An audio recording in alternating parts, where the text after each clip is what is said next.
Oi gente, tudo bem com vocês? Aqui é a Rê e hoje eu tô aqui de volta pra conversar com vocês sobre todos os livros que eu li em janeiro. Gente, eu já falei que eu amo as férias, porque assim, eu estou absolutamente apaixonada por esse ritmo de leituras que eu tive nas férias. Assim, eu não estava esperando, na verdade eu estava, mas não estava. Eu tava achando que eu não fosse conseguir ler tudo que eu tava esperando ler, mas deu muito certo, eu consegui ler bastante nesse mês de janeiro aí, né, nesse comecinho de férias, e tenho aqui 8 leituras pra conversar com vocês. Olha que coisa legal. Vamos lá então, vou começar falando de Por Lugares Incríveis, que foi a primeira leitura que eu fiz em janeiro, né? A primeira leitura de 2020. Já tem resenha aqui no canal sobre esse livro, vou deixar linkado aqui pra você ir lá conferir com mais detalhes, porque eu só vou dizer aqui por alto que foi um livro que, assim, eu não gostei tanto, ele me decepcionou em alguns aspectos. Eu sei que é um livro que muita gente gosta, que aborda um tema muito interessante, muito importante de ser abordado, mas eu acho que a autora escolheu uma forma um tanto quanto perigosa para fazer essa abordagem. Nesse livro aqui a gente conhece dois jovens que se conhecem do alto de uma torre do sino da escola porque eles estão tentando cometer suicídio. Então a gente já conhece esses dois nesse momento super tenso da vida deles, e a gente vai tentar entender ali ao longo da leitura por que eles estão, cada um, tendo esses impulsos de querer cometer suicídio. Como eu falei, é um tema muito necessário, muito importante. A autora vai se aprofundar um pouco mais nas questões de cada um desses personagens, mas do meu ponto de vista, como eu expliquei lá no vídeo, com melhores detalhes, você pode ir lá assistir para ver quais são, que pra mim ela abordou tudo de uma forma um tanto quanto problemática. Eu não consegui, assim, me apaixonar pelo livro por causa desses problemas que eu enxerguei durante a leitura, mas eu entendo por que todo mundo gosta, por que todo mundo se emociona, por que ele virou, sabe, um queridinho de tanta gente, mas pra mim ele infelizmente não funcionou tão bem assim, apesar de eu reconhecer a importância do tema e dos assuntos que a autora traz aqui no livro.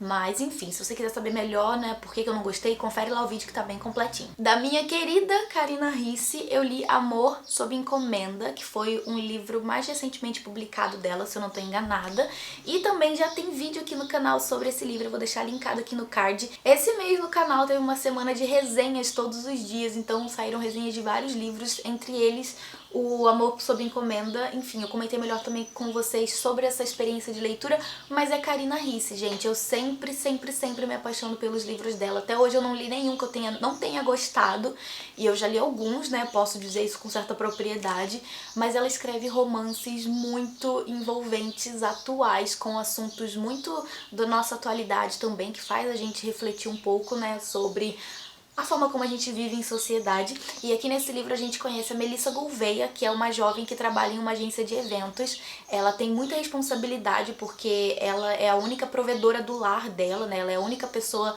com emprego na família dela, então ela meio que sustenta os pais, e a mãe dela tem uma situação de saúde muito delicada, então depende desse emprego dela, e ela dá tudo de si nesse emprego. Até que ela descobre que o namorado dela foi visto comprando um anel de noivado, mas ela sabe que eles não estão ali no momento certo para noivar, e ela vai descobrir mais pra frente que esse anel na verdade não é pra ela, é pra uma outra pessoa, e ela vai se ver no meio da organização do casamento do ex dela com a maior e melhor cliente que ela poderia ter na carreira de organizadora de eventos dela. É um livro que tem muitas reviravoltas, muitos acontecimentos, tem um romance muito envolvente e fofo também, tem questões a serem trabalhadas aqui com essa personagem que ela vai amadurecendo ao longo da história. Por isso, então, a gente tem um livro de 543 páginas, então a gente tem um livro com muitas páginas, muitos acontecimentos, como eu falei com vocês, reviravoltas, etc, e cenas de aquecer o coração e deixar a gente suspirando.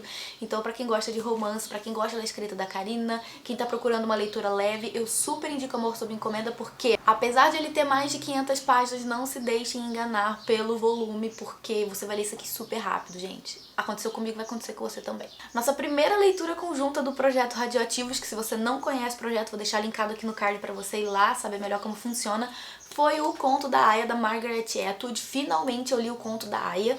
Eu não vou ficar me estendendo muito sobre o livro, porque afinal a maioria dos leitores desse Brasil já leram. E se não leu, provavelmente já assistiu ou ouviu falar da série, que foi a adaptação do livro, né? Que inclusive eu assisti só um episódio até agora, eu preciso continuar com a série.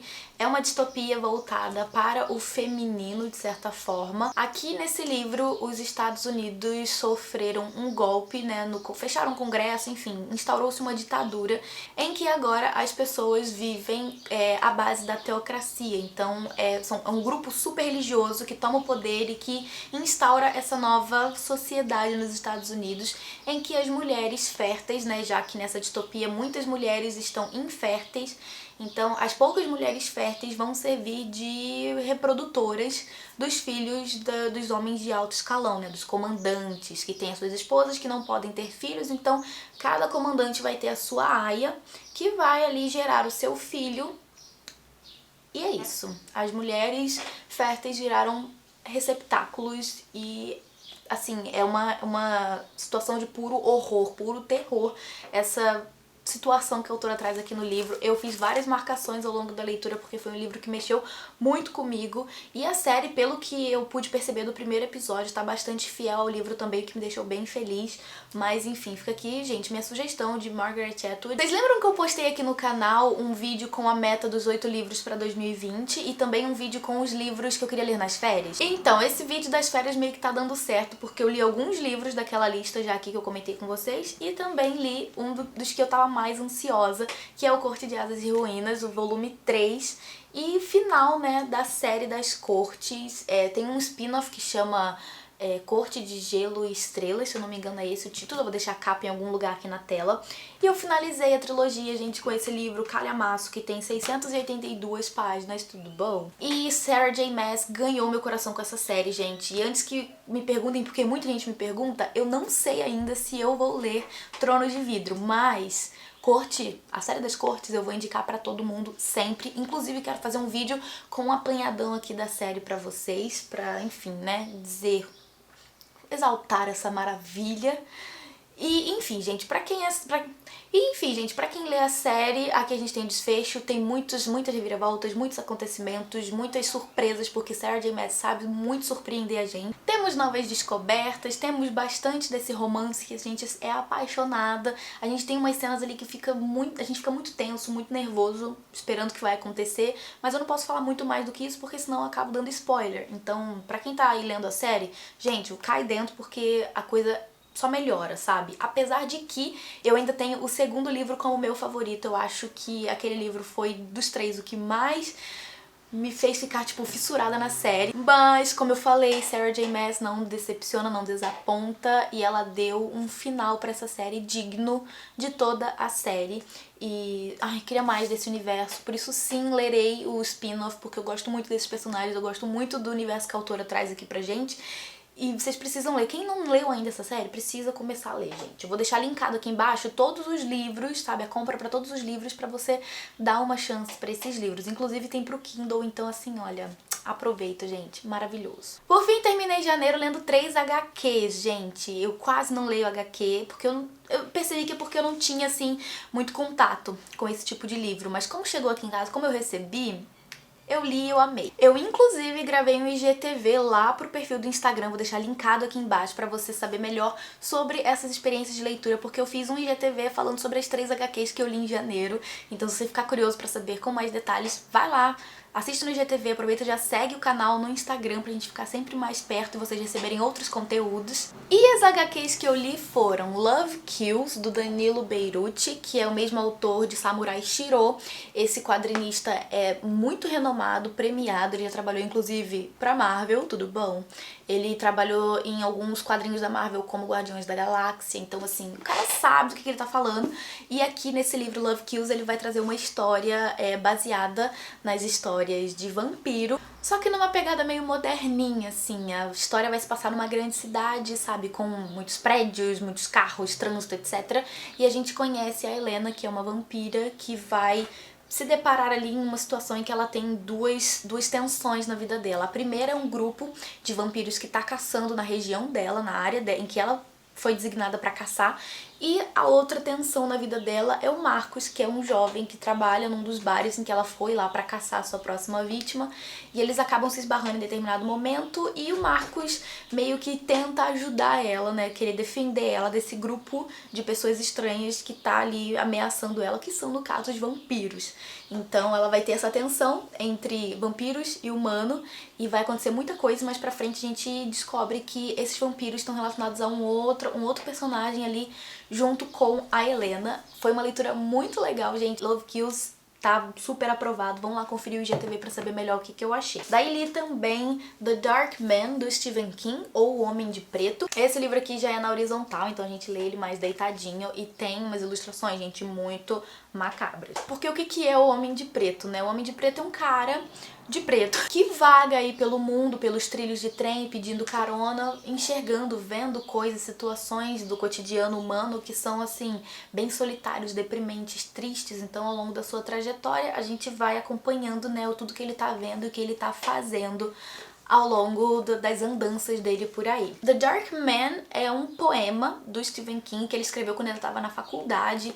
Ele diz que foi uma inspiração que surgiu pra ele do nada, e ele simplesmente pegou um papel ali da cafeteria da faculdade e começou a escrever o conto. Foi uma leitura super bacana, gente. Eu gostei muito desse livro, e tem umas ilustrações, como eu falei com vocês, bem macabras, assim, assombrosas, que em alguns momentos você não consegue decifrar exatamente o que tá ali, algumas sombras, sabe? Algumas coisas bem, assim, pro nosso imaginário, sabe? Eu gostei muito dessa experiência, porque foi algo muito único e amedrontador também. Por fim, talvez a HQ mais linda que eu já li na minha vida, Silvestre. Gente, essa HQ, assim, não tem palavras pra ela é muito linda.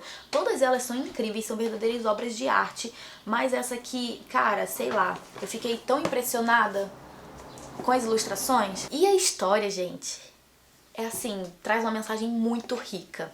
Essa HQ apresenta pra gente um caçador que já é idoso, e no começo do livro ele tá se divagando ali, pensando, né, sobre a sua vida, sobre como ele já não tá mais no auge, né, da vida, sobre como ele tá, na verdade, sem o vício da juventude, ele não tem mais a pontaria que ele tinha antes, ele não tem mais a firmeza no braço que ele tinha antes pra caçar os animais. Depois, então, de algumas tentativas fracassadas de fazer uma caça, ele volta pra casa, né, o casebre dele ali no meio da floresta, e ele vai fazer uma torta, que é receita da sua esposa viúva.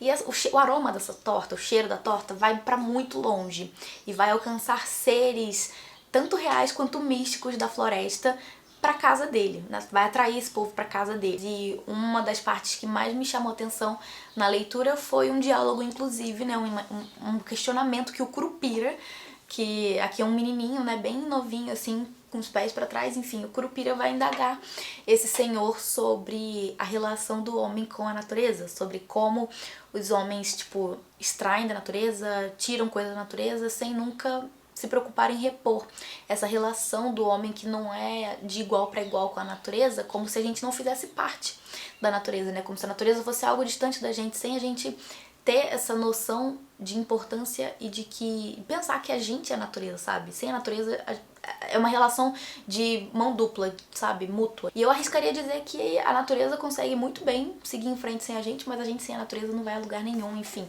Essa é uma das várias questões que vão sendo trazidas aqui ao longo da leitura dessa HQ, riquíssima, gente. Eu me apaixonei por essa leitura também, e além disso, né, maravilhosa, muito bonita, e enfim, apaixonada. Se você tiver oportunidade, faça essa leitura. Eu vou deixar linkado aqui embaixo no box de informações o link para compra de todos esses livros. Lembrando, é claro, que se você comprar pelo meu link, você me ajuda com uma pequena comissão, pela qual eu já tô aqui, ó, agradecendo muito. Mas eram essas as minhas leituras de janeiro. Eu espero muito que vocês tenham gostado do vídeo. Comenta aqui embaixo se você já leu algum desses livros, ou se você tá com vontade de ler alguns. Vamos bater um papo aqui. E era isso então que eu tinha pra vocês hoje. A gente se vê no próximo vídeo. Um beijo enorme e até mais. Tchau, tchau.